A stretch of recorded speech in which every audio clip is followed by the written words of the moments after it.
Hello students, welcome to Learn Shiksha. Today I am going to explain salient features of Indian Constitution. Let's start. The Indian Constitution is unique in its contents and spirit. Although borrowed from almost every constitution of the world, the Indian Constitution has several salient features that distinguish it from the constitution of other countries.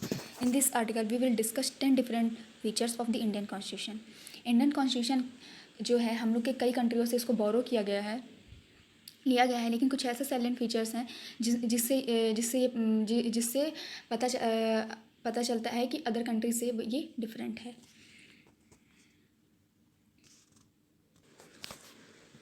Let's start.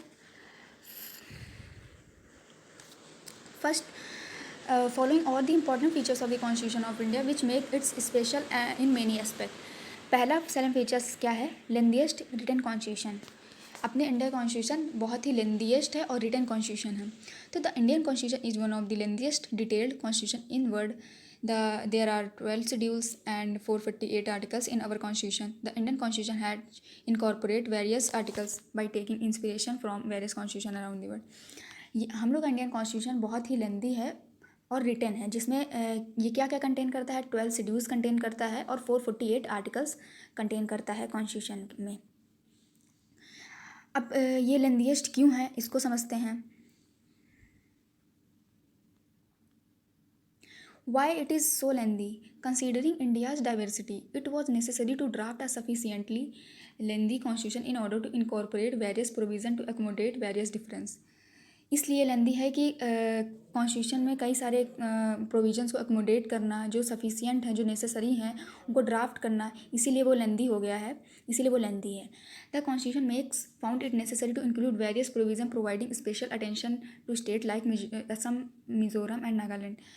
और इसमें ये भी पाया गया है कि जो necessary provision है, स्पेशल अटेंशन दी गई है स्टेट को, जैसे आसाम को, मिज़ोरम को, नागालैंड को, उनके लिए भी वेरियस प्रोविज़न इंक्लूड किए गए हैं. बहुत वेरियस प्रोविज़न कॉन्स्टिट्यूशन में दिए गए हैं. Many provision were also incorporate to uplift the schedule caste and.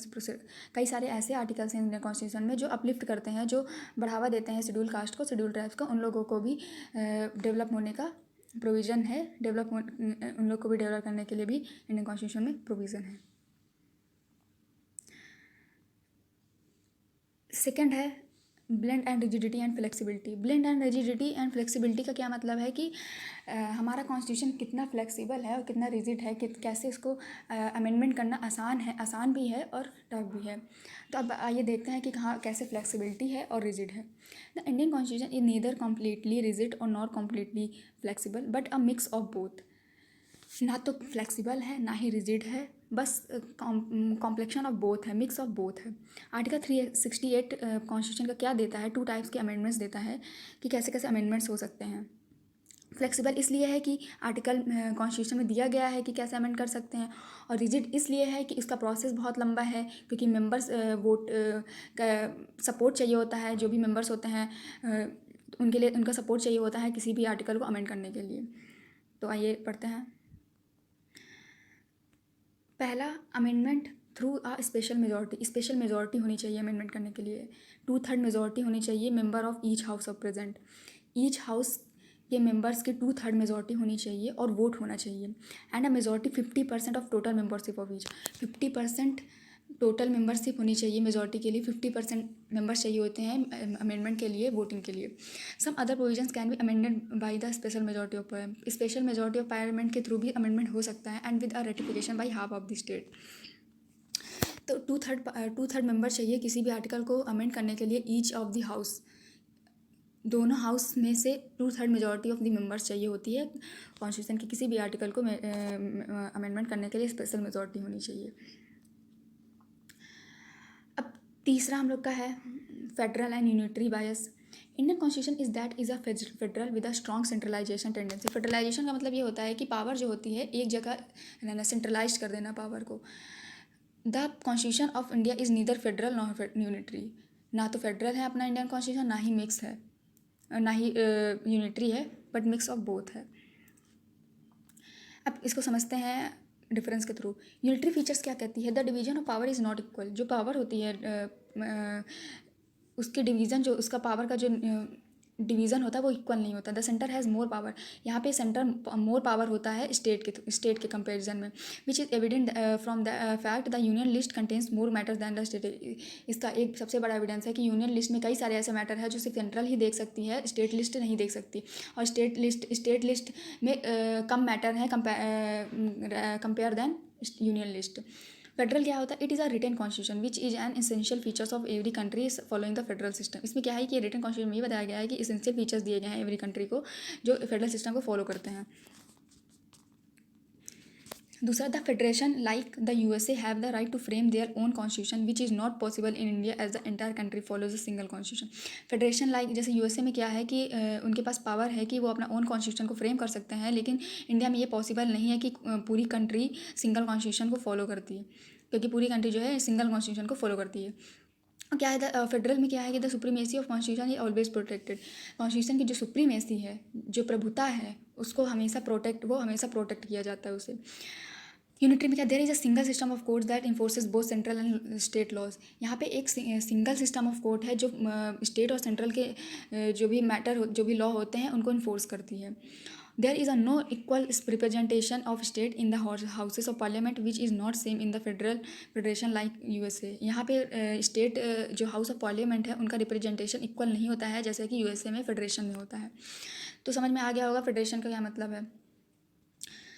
Parliamentary form of government क्या है? पार्लियामेंट्री फॉर्म ऑफ गवर्नमेंट क्या है कि the framers of our constitution preferred a parliamentary system of government. Our newly christened democracy could not afford any confrontation between executive and legislature. This could happen only when they are separate and independent of each other. Parliamentary form of government क्या है कि our इसमें जो president of India होगा constitution head of the union executive, but he exercise the executive power vested in him.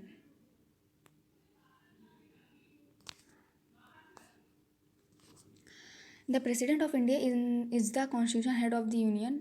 इसमें parliamentary form of government क्या होता है कि जो प्रेसिडेंट होता है वो कॉन्स्टिट्यूशनल हेड होता है यूनियन एग्जीक्यूटिव का, लेकिन वो एक्सरसाइज अपनी एग्जीक्यूटिव पावर को उतनी एक्सरसाइज करता है जो उसको इतनी दी गई है, वो भी union of council of minister के एडवाइस में। The real executive power vest with the council of minister with the prime minister as the head. जो रियल एग्जीक्यूटिव पावर होती है वो काउंसिल ऑफ मिनिस्टर के हेड पे वेस्ट होती है जो प्राइम मिनिस्टर होते हैं। The council of minister is collectively responsible to the Lok Sabha. अगर कोई भी गलती या फिर कोई भी चीज़ हो जाती है काउंसिल ऑफ मिनिस्टर से तो उनकी जो भी रिस्पॉन्सिबिलिटी होगी कलेक्टिवली होगी। अगर एक ने गलती करी है तो कलेक्टिवली होगी, सारे मेंबर्स उसके लिए लाइबल होंगे, रिस्पॉन्सिबल होंगे। The same is true of relationship between the governors and the council of minister in the states. ऐसा ही सेम होता है गवर्नर और काउंसिल ऑफ मिनिस्टर जो भी स्टेट के होते हैं, सेम ऐसा ही वो भी इसी तरह ही वर्क करते हैं जैसा यूनियन के लिए होता है। अब देखते हैं अगला, integrated and independent judiciary. The judiciary ensures the proper functioning of the constitution and the enforcement of various provision of the constitution. Judiciary का इतना क्या काम होता है कि जो भी प्रोविजन होते हैं, जो भी उनका इन्फोर्समेंट कराना, और ये इंडिपेंडेंट जुडिशरी होती है। लेकिन इंडिया में अभी एब्सोल्यूट इंडिपेंडेंट जुडिशरी नहीं है। The constitution makers ensure that the judiciary had to be independent and hence unbiased. इसमें ये कॉन्स्टिट्यूशन में ये बोला जाता है कि इस जुडिशरी को इंडिपेंडेंट होना चाहिए और अनबाइस्ड होना चाहिए। There are various provisions in the Constitution that ensure the independence of the judiciary. The appointment of the judges is independent and there is no involvement of any executive. जब जजेस का appointment होता है तो वो independent होता है, वहाँ पे कोई भी एग्जीक्यूटिव अथॉरिटी का इन्वॉल्वमेंट नहीं होता है। जो जजेस का टेन्योर होता है वो सिक्योर्ड होता है। द रिमूवल ऑफ जजेस from their tenures must be also based on the constitutional provision. अगर जज का रिमूवल करना है वो कॉन्स्टिट्यूशनल प्रोविजन के थ्रू ही हो सकता है, ऐसे नहीं हो सकता है। अब अगला देखते हैं फंडामेंटल राइट्स। फंडामेंटल राइट्स ये गारंटीज़ हैं जो सिटीजन्स को ही प्रोवाइड हैं, जो सिर्फ सिटीजन्स को ही दी जाती हैं इंडिया के।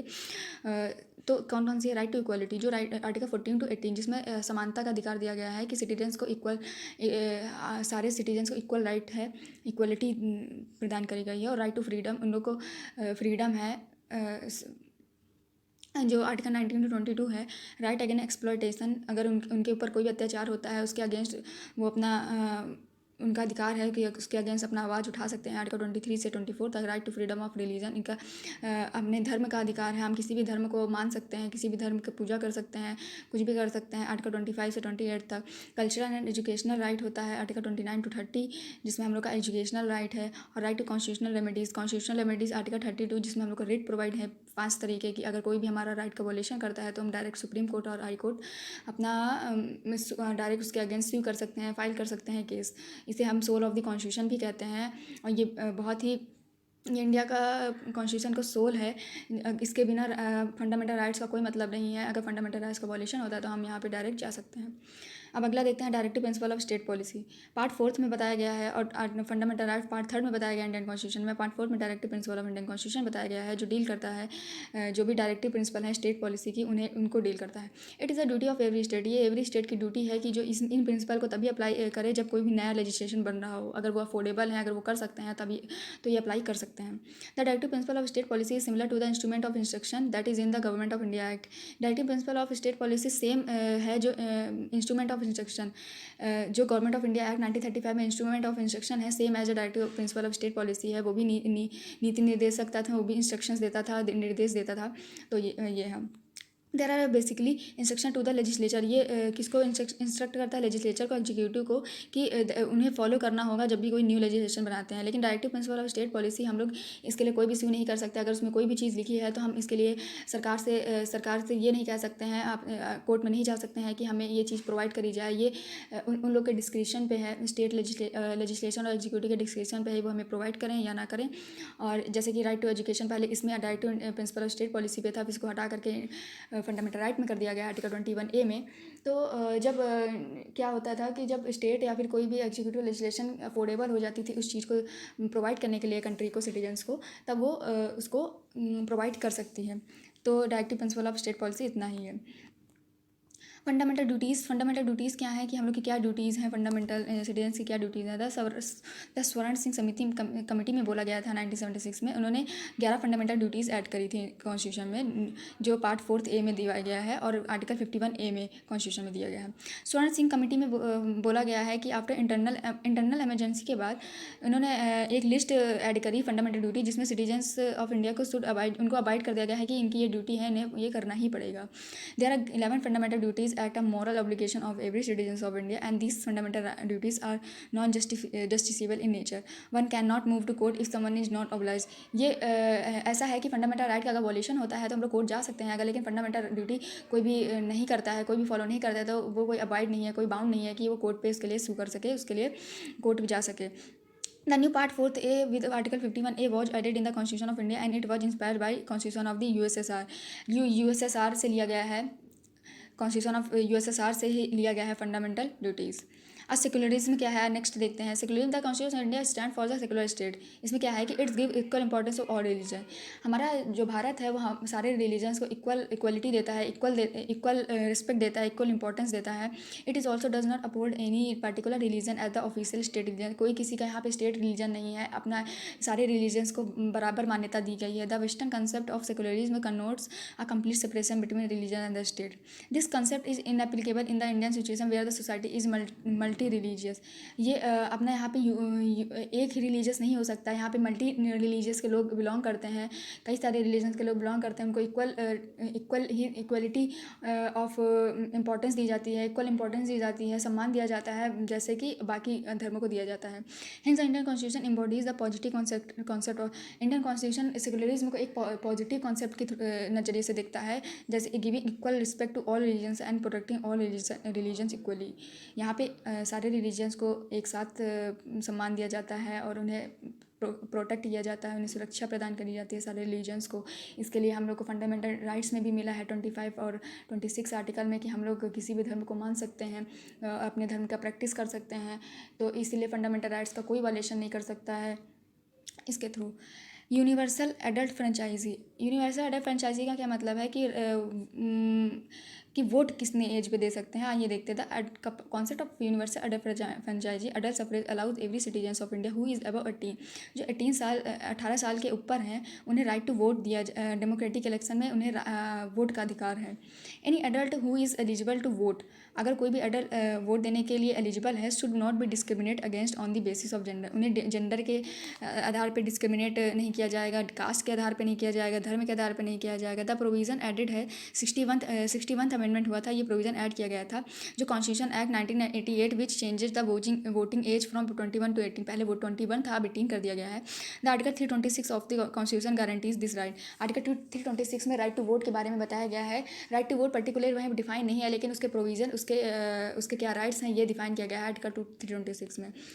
तो ये था हमारा सैलेंट फीचर्स इंडियन कॉन्स्टिट्यूशन का। तो कई सारे और भी हो सकते हैं कॉन्स्टिट्यूशन के सेलिंग फीचर्स, लेकिन ये 10 जो हैं मोस्ट इंपॉर्टेंट सेलिंग फीचर्स है। तो आगे हम कॉन्स्टिट्यूशन के और भी टॉपिक डिस्कस करेंगे। तो ये था हमारा पहला टॉपिक कॉन्स्टिट्यूशन का। अगर आपको पसंद आएगा तो हमारी वीडियो को लाइक करें और शेयर करें और हमारे चैनल को सब्सक्राइब करें। तब तक के लिए बाय बाय, टेक केयर।